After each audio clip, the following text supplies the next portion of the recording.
मुझे ऐसा लगता है कि ज़िंदगी में सबसे ज़्यादा इम्पोर्टेंट ये है कि आप अपना कीमती समय किसे देते हैं।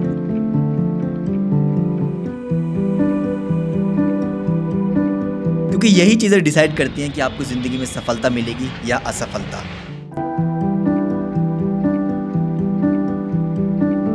अब सवाल ये उठता है कि इतना ज्ञान देने वाला मैं हूँ कौन?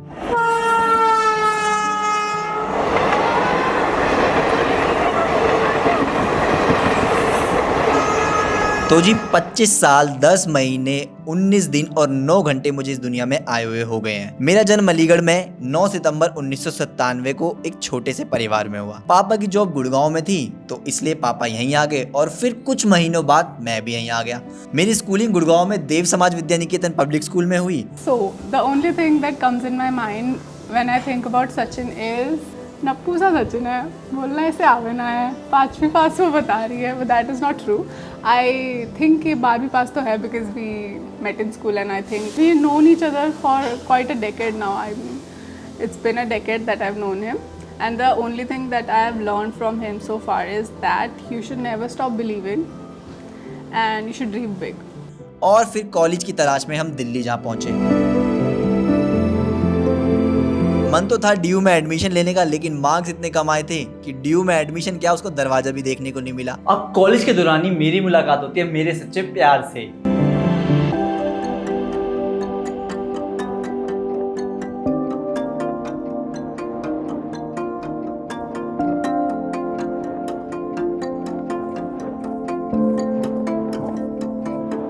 भैया ने करीब 7 साल पहले फोटोग्राफी स्टार्ट करी थी। तब मैं काफ़ी छोटी थी, लेकिन भैया और मैं बचपन से ही, मतलब मेरे बचपन से भैया मेरे साथ है, तो फिर भैया ने मेरे को भी अपने साथ साथ फोटोग्राफी मतलब मेरे बचपन से ही सिखाई। तो 4 बजे 5 के बीच में तो दिल्ली निकल जाता है और जब मैं उठती हूँ ना, मैं सचिन थोड़ा सा नाश्ता वास्ता कुछ कर ले। नहीं मम्मी मैं नहीं करूँगा, और मैं सेब रख देती हूँ तो निकाल के बैग में से सेब रख जाता टोकरी में। पहले भैया जो है गूगल पे से फोटो देखकर और फिर मेरी फोटो लेता था, तो मैं उसके लिए भैया से फ्रूटी वगैरह चार्ज करती थी। परेड होती है फौजियों की, वहाँ परेड में जाता है।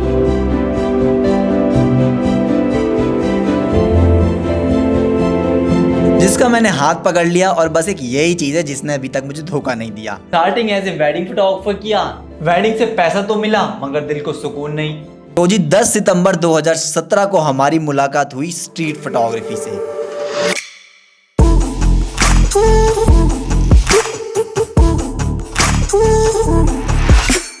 फिर क्या था जी, अपने कैमरा लेके खुद की तलाश में दिल्ली 6 की गलियों में घूमने लगे। दिन रात सुबह शाम ना जाने कितनी तस्वीरें अपने कैमरा के थ्रू खींची। मैं सचिन को काफ़ी पहले से जानता हूँ, अराउंड 2017, और he is very talented photographer और काफ़ी पैशनेट और हार्ड वर्किंग अपने काम को लेके। और अब वो काफ़ी अपना फिल्म मेकिंग जर्नी को आगे बढ़ा रहे हैं, अपना डॉक्यूमेंट्री और स्टोरी टेलिंग वीडियोस अब वो बनाना चाह रहा है, जो कि एक बहुत ही एक्साइटिंग जर्नी उसकी होने वाली है मेरे को जो लगता है। और अब जी स्ट्रीट फोटोग्राफी से प्यार तो बहुत मिला मगर पैसा नहीं मिला। तो जी नौकरी और पैसे की तलाश में हम भी निकल पड़े। अब मैं करीब 4 साल से फोटोग्राफी टीचर हूँ एक यूनिवर्सिटी में गुड़गांव में। So I met Sachin sir at my college where he teaches photography, and initially he introduced me to photography. When I first met him, मुझे ऐसा लगा इन्हें कुछ नहीं आता, बट फिर जैसे जैसे टाइम बीतता गया मैंने चीज़ें सीखी और उनके एक नेचर को भी समझा और उनके काम को भी समझा। जो उनकी स्ट्रेंथ है वो हार्ड वर्क ही है, और एक और क्वालिटी उनमें जो मैंने नोटिस करी है कि नई चीज़ों को हमेशा ट्राई करना। अरे यार इतनी बातों में एक इम्पोर्टेंट चीज़ बतानी तो भूल ही गया। 2019 के दौरान एक कमाल की चीज हुई जिसने मेरी लाइफ पूरी बदल दी। मेरा ये मानना है कि अगर आपको कल मजे करने हैं तो आज मेहनत कर लो। तो 2019 में थोड़ी सी मेहनत, आप सबके प्यार और भगवान की दुआ से मैं दुनिया का one of the reputed street photography competition जीत गया। अब जो लड़का अपने स्कूल से घर तक पैदल आता था कि 20 रुपए बचेंगे तो सोडा पियेंगे, अब वो रातों रात लखपति बन गया। और सिर्फ पैसा ही नहीं, नाम भी बहुत मिला। अब मैंने जैसे बताया कि दिल्ली यूनिवर्सिटी में मुझे एडमिशन तक नहीं मिला, उन बड़ी बड़ी कॉलेजेस और यूनिवर्सिटी में मुझे as a chief guest invite करने लगे। तो जो मैं सपना देख रहा था वो आज हकीकत बन गया था। अब इसी दौरान मैंने अपना एक फोटोग्राफी चैनल भी बनाया जिसमें मैं फोटोग्राफी सिखाता था। 4 सालों में 625 से ज्यादा वीडियो अपलोड करी और 27,000 लोगों का प्यार कमाया। थोड़ा गुस्सा और बहुत ज्यादा डिसअपॉइंटमेंट होती है जब आप किसी चीज को बहुत टाइम दे देते हैं, चाहे वो पर्सन हो, चाहे आपकी सिचुएशन हो, चाहे वो कोई काम हो, और उससे आउटपुट ना मिले।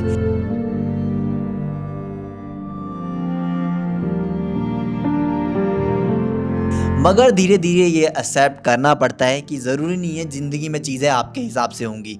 कुछ चीज़ों को एक्सेप्ट करके आगे बढ़ना पड़ता है, तभी आपकी ग्रोथ होती है। नहीं तो आप एक ऐसे दलदल में फंसते चले जाते हैं जिससे आप कभी बाहर नहीं निकल पाएंगे। लेकिन मुझे समझ में आया एक ही चीज़ कांस्टेंट है, विच इज़ चेंज। तो कई दिन चिंता और चिंतन दोनों करने के बाद हमने डिसाइड किया कि एक नया यूट्यूब चैनल खोलेंगे। अब जिस चैनल पर आप ये वीडियो देख रहे हैं, इस पर मैं 3 वीडियो पहले से ही डाल चुका हूँ। पहले सोचा था ये वीडियो मैं सबसे पहले डालूँ, लेकिन मैंने सोचा पहले आपको अपना काम दिखाता हूं, उसके बाद अपना इंट्रोडक्शन दूंगा, क्योंकि मेरा मानना है कि लोग अपने नाम से नहीं अपने काम से जाने जाते हैं। तो इस चैनल पर मैं अपने 7 साल की जर्नी, अनुभव और कहानियों को लेके आया हूं। तो 7 सालों में मैंने जितने छाया चित्र खींचे हैं, उन्हीं को मैं अब चलचित्र में बदलना चाहता हूं। और सच बताऊं तो मैं एक चीज मानता हूं कि हमारे आसपास बहुत सारी कहानियां होती हैं, लेकिन फिर भी हम अपना कैमरा लेके कहानियों को बाहर तलाशने निकल जाते हैं। मैं एक बात हमेशा मानता हूं, अगर आप लद्दाख गए और आपने कुछ ब्यूटीफुल इमेजेस और कुछ ब्यूटीफुल वीडियोस ले ली, तो वो कोई बड़ी बात नहीं है, क्योंकि लद्दाख एक बहुत ही सुंदर प्लेस है।